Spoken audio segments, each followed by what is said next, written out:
जय सिया राम दोस्तों। इस वीडियो में मैं बात करने वाला हूं रेक्सप्रो एंटरप्राइजेज आईपीओ और कैपिटल नंबर्स आईपीओ के बारे में।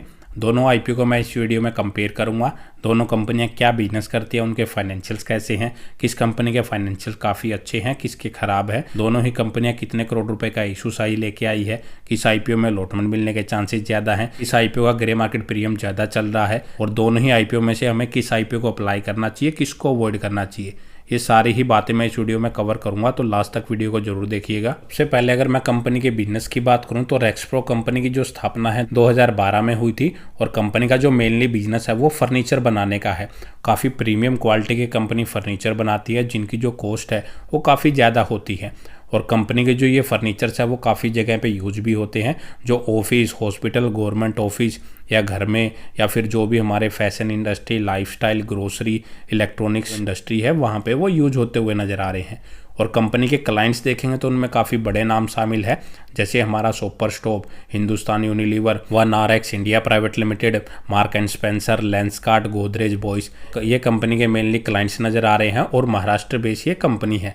इसके अलावा अगर हम कैपिटल नंबर्स आईपीओ की बात करें तो कंपनी की जो स्थापना है इसकी भी 2012 में हुई थी और company digital consulting and IT services provide करवाती हुई नज़र आ रही है। मेनली आईटी सेगमेंट में ही कंपनी काम करती है और कंपनी अपने क्लाइंट्स को प्रोजेक्ट बेस्ड सर्विसेज प्रोवाइड करवाती है, जिनमें वो उनके लिए सॉफ्टवेयर डेवलप करती है, वेबसाइट डेवलप करती है और उसके साथ ही मोबाइल ऐप्स भी ये कंपनी उनको डेवलप करके देती है और उनकी जो टाइम टू टाइम उनमें एरर्स वगैरह आते हैं उनकी मेंटेनेंस भी ये खुद से ही करती है। फाइनेंशियल्स की बात करें तो सबसे पहले रेक्सप्रो कंपनी के अगर फाइनेंशियल्स देखेंगे तो 2023 में उसका 63 करोड़ का रिवेन्यू था, जो बढ़ के 2024 में 84 करोड़ का हो चुका है और इस साल वो 100 करोड़ को क्रॉस कर सकता है अगर ऐसे ही आने वाले 2 क्वार्टर्स में रिवेन्यू होता है। तो प्रॉफिटेबिलिटी 63 लाख से कंपनी की बढ़ के 5 करोड़ की हो चुकी है 2024 में और इस साल कंपनी 8 करोड़ के आसपास प्रॉफिट कर सकती है। 5 करोड़ के रिजर्व कंपनी के पास नजर आ रहे हैं। इसके अगेंस्ट में अगर हम कैपिटल्स नंबर्स आईपीओ की बात करें तो 2022 में कंपनी का रिवेन्यू 69 करोड़ का था, जो बढ़ के 100 करोड़ को भी क्रॉस कर चुका है 2024 में और 16 करोड़ से कंपनी की प्रॉफिटेबिलिटी बढ़ के 26 करोड़ के आसपास हो चुकी है और अप्रोक्स 60 करोड़ के कंपनी के पास रिजर्व है और डेप्ट कंपनी के ऊपर बिल्कुल भी नहीं है।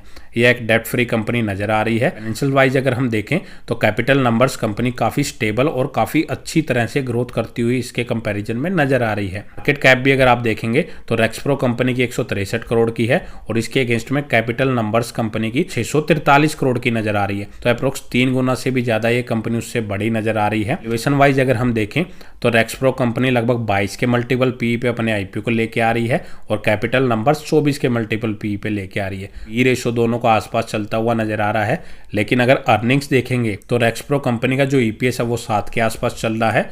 अगर आप कैपिटल नंबर्स आईपीओ की बात करेंगे वो 12 के आसपास चलता हुआ नजर आ रहा है, तो कंपनी की अर्निंग्स भी इससे कहीं ज्यादा देखने को मिल रही है। बात अगर हम इन दोनों के साइज की बात करें तो रेक्सप्रो कंपनी लगभग 54 करोड़ का आईपीओ लेके आई है, जिसमें 47 करोड़ फ्रेश इशू के जरिए और 7 करोड़ रुपए ऑफर फॉर सेल के जरिए रेज कर रही है। इसके अगेंस्ट में कैपिटल नंबर्स आईपीओ की बात करें तो यह कंपनी 170 करोड़ का आईपीओ लेके आई है, जिसमें 85 करोड़ फ्रेश इशू और 85 करोड़ ऑफर फॉर सेल के जरिए रेज कर रही है। कैपिटल नंबर्स कंपनी जो इशू साइज लेके आई है वो 3 गुना से भी ज्यादा बड़ा नजर आ रहा है, तो इशू साइज भी उसका ज्यादा बड़ा नजर आ रहा है, उसमें अलॉटमेंट के चांसेस भी काफी ज्यादा है और फाइनेंशियल वाइज कंपनी भी कैपिटल नंबर्स काफी अच्छी नजर आ रही है। और इसके बाद अगर मैं इन दोनों कंपनी के लेटेस्ट ग्रे मार्केट प्रीमियम की बात करूं तो रेक्सप्रो कंपनी का जो फिलहाल ग्रे मार्केट प्रीमियम है वो 0% के आसपास चल रहा है। वहीं कैपिटल नंबर्स कंपनी की आई की बात करूं, इसका ग्रे मार्केट प्रीमियम 52% के आसपास चलता हुआ नजर आ रहा है, तो फाइनेंशियल्स वाइज भी ये कंपनी काफी बेटर नजर आ रही है। और लिस्टिंग गेन के हिसाब से देखें तो 50% से ज्यादा का लिस्टिंग गेन आपको ये करंट के हिसाब से दे सकता है। और बात करेंगे दोनों आईपीओ में से कौन सा आईपीओ अप्लाई करें तो उसमें सोचने वाली कोई बात ही नहीं है। कैपिटल नंबर्स कंपनी काफी बेटर नजर आ रही है, बिजनेस भी काफी अच्छा नजर आ रहा है, फाइनेंशियल्स भी काफी अच्छे नजर आ रहे हैं और सबसे जरूरी बात जिनके लिए हम मेनली आईपीओ अप्लाई करते हैं वो है आईपीओ का ग्रे मार्केट प्रीमियम, तो अप्रोक्स 50% के आसपास इस कंपनी का चल रहा है। वहीं इसके अगेंस्ट में रेक्सप्रो कंपनी का जो जीएमपी है वो अभी फिलहाल 0 के आसपास ही चलता हुआ नजर आ रहा है। तो दोनों में से अगर आपको एक आईपीओ अप्लाई करना है तो आप कैपिटल नंबर्स कंपनी को स्टडी कर सकते हैं, फिर उसके बारे में अप्लाई करने के बारे में सोच सकते हैं। इस वीडियो में इतना ही। अगर आपको वीडियो अच्छी लगे तो वीडियो को लाइक करें और चैनल को सब्सक्राइब करना ना भूलें।